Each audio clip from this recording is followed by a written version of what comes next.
Hi hello friends, నమస్కారం. నేను చేస్తుంది ఆలు కర్రీ. ముందు మనం ఆలు కట్ చేసుకొని వాటర్లో వేసేసుకుందాం. గ్యాస్ మీద ఉడికించుకుందాం. అవి ఉడికేలోపు మన దగ్గర ఆనియన్, టమోటా కూడా కట్ చేసుకుందాం. చిన్నగా కట్ చేసుకోవాలి, ఎందుకంటే మనకి గ్రేవీ బాగా రావాలి కాబట్టి. ఆలోపు ఆలు కూడా ఉడికిపోయి ఉంటుంది.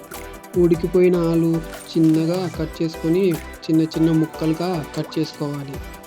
మరీ పెద్దగా ఉండొద్దు, చిన్నగా ఉండొద్దు, మీడియం సైజులో కట్ చేసుకోవాలి.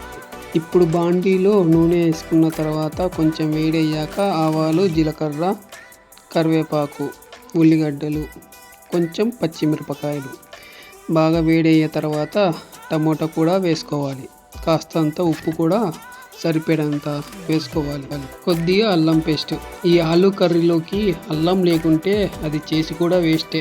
ఎందుకంటే కూర అయినా, కూరాకైనా, మటన్ దమ్ బిర్యానీ అయినా, చికెన్ దమ్ బిర్యానీ అయినా అల్లం పేస్ట్ లేకుంటే సరిగ్గా ఉండదండి. ఇప్పుడు మన ఆలు కర్రీలోకి దట్టించుకుందాం.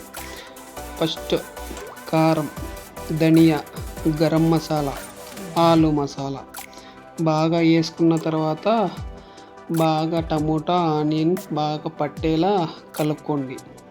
చూశారా అండి, ఈ విధంగా ఆలు గ్రేవీ కలుపుకుంటే ఇలా తయారవుతుంది. ముందుగా కట్ చేసి పెట్టుకున్న ఆలు వేసుకోవాలి.